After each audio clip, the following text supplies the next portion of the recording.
Hey, Turkey Trail. Hey, we are back reading Insignificant Events in the Life of a Cactus, and we're about to start chapter 8.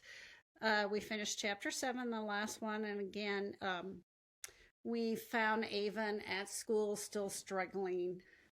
People have actually approached her to talk to her, but not really to make friends. They just want to ask about why she is different, why she doesn't have arms. So they're really more interested in just why she's different, but not really interested in her. So, as you can imagine, she's struggling a little bit with that. So she does have this blog that she's thinking of starting, and she can talk with her friends from back in Kansas, so that's a good thing. And we find that she is going to go and investigate a little bit around the Stagecoach Pass theme park in this chapter. Now, there is a word in here, a cactus, and it's spelled Saguaro.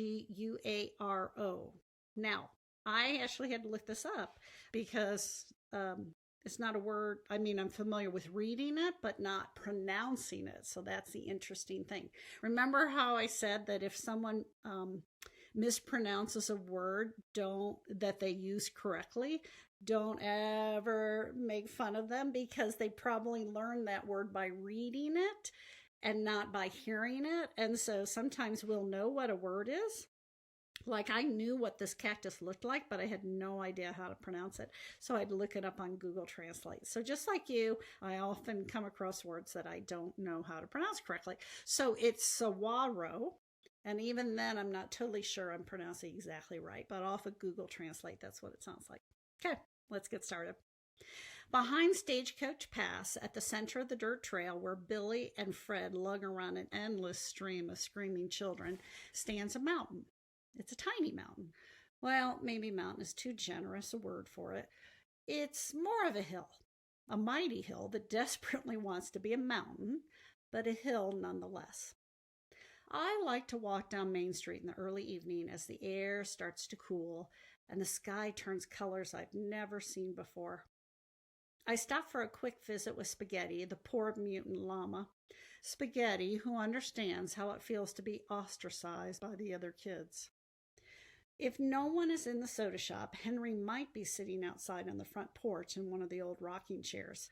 He always waves at me and says, "Good evening, little Avon." I pretend to be captivated by something way off in the distance as I pass by Bob at the gold mine, careful not to make eye contact with him. Though a trail winds around the hill, no trail goes up the hill, so I navigate around cactuses that look like ping pong paddles and giant troll doll hair to get to the top, watching the ground for scorpions and rattlesnakes. The soles of my shoes pick up a lot of little cactus needles as I walk, and Mom has to dig them out with tweezers when I get home. At the top of the hill stands an enormous saguaro cactus. It's probably as tall as about 10 of me, standing one on top of the other. It has 7 impressive arms reaching up to the colorful evening sky. Show off. Dad says the saguaro is likely over 200 years old. He had to Google saguaros to find that out. I like to sit on the hard desert dirt and think of all the things that have happened in the saguaro's life. It stood here when Stagecoach Pass was built 60 years ago, and when Arizona became a state over 100 years ago.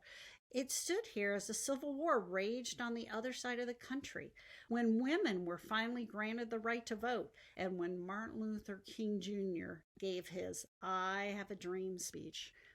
Billions of people have been born and died in its lifetime. And of course, it stood here on the day I was born and will likely be standing on the day I die. I am an entirely insignificant event in the life of this cactus. I try to remember that as the sky darkens and the lights of Scottsdale and Phoenix brighten the earth. Millions of lights for millions of people. And then there's just me, sitting on the dirt, on a mighty hill, being circled by a poor old donkey and a tired camel. So, after all, did it really matter that the kids at school didn't talk to me? that they probably wished I wasn't there, making them feel uncomfortable, that they were afraid of me. It shouldn't have. I didn't want it to, but it did. Sort of a short chapter, but has a lot of ideas in it, huh? Now, there was a word at the very beginning on the first page, ostracized. Now, that's sort of a big word, but a good word. What does ostracized mean? Spaghetti who understands how it feels to be ostracized by the other kids. Now, remember, Spaghetti is the one that has the tumor growing out of his head, and so he looks sort of different and funny. And Avon sort of felt like she was a little bit like Spaghetti. Ostracized means to be like separated, not included. Like they leave you alone, but it's not like a nice leave you alone. It's like a definite, like probably looking at you, making maybe not kind comments. Ostracized is sort of a negative connotation. It means that you're not included, and you're not included because people think they don't care for you. So she walks up, and she's walking around this hill. So it wants to be a mountain, but it's a hill. So it's not necessarily, it might be like the foothills here in Colorado. So that might be like the height of them, but it's not like our tall mountains that are in the background that have the white snow on the tops. So it's more like a little hill. So she's walking up that, but it's not also like our mountains. It's drier. So it has, a lot of dirt, a lot of sand, red dirt, and lots of cactus. And remember, she said it has 7 impressive arms, the saguaro cactus, and reaching up to the sky, and she called it a show-off. Why does she call it a show-off? Yeah, she calls it a show-off because, darn it, she doesn't have 2 arms, let alone 7. So she's just teasing. She's calling it a show-off for the fact that it's showing off its 7 arms because it stands. If you look up pictures on Google, you can see pictures of them, the saguaro. The other interesting thing is her dad didn't know much about him either, so he Googled it, looked it up. And you can look it up in the encyclopedias on the databases at school and learn all about them. But they couldn't live to be like 200 years old, which is crazy. And they sit on the hard desert dirt, and she thinks, wow, I wonder like what it has seen. Like it's been around for 200 years, and she goes back through history to think, what are the things it would have seen in 200 years? And that's sort of an interesting way to think about it. Sort of fun to put that timeline in your head of what 200 years ago would have happened. So this is 2000. So 200 years ago, that'd be like 1800, right? 1820. So yeah, it would have been before the Civil War because that was in the 1860s, and definitely Martin Luther King Jr.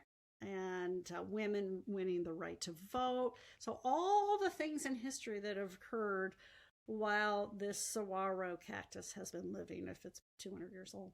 So sort of cool to think about it. So do humans ever get to see that much history and live through that much history? Not generally. 200 years would be pretty old. Maybe some people 100, 103, 105. That's even pretty old. Most of us don't get to see all that. So that cactus, not only is a show-off because he's got 7 arms, but he has seen a lot of things. He's lived through a lot of time periods, even before Arizona became a state. Yeah, so she also says here at the end, did it really matter that the kids at school didn't talk to me? They probably wished I wasn't there, making them feel uncomfortable, that they were afraid of me. And she said, well, it shouldn't have. I didn't want it to, but it did. So she's being honest. She knows that, in the big picture of everything that's going to happen in her life, this is just a little time frame, but it still hurts. And we oftentimes feel that same way. We know what it feels like to feel hurt.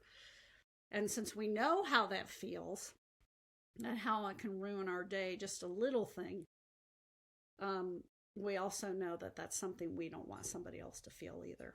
So we need to try to not do or have actions that make people feel that way. Okay. Well, next chapter's coming up. It's longer, and I'm thinking some good things might happen. Okay. See you later. Bye.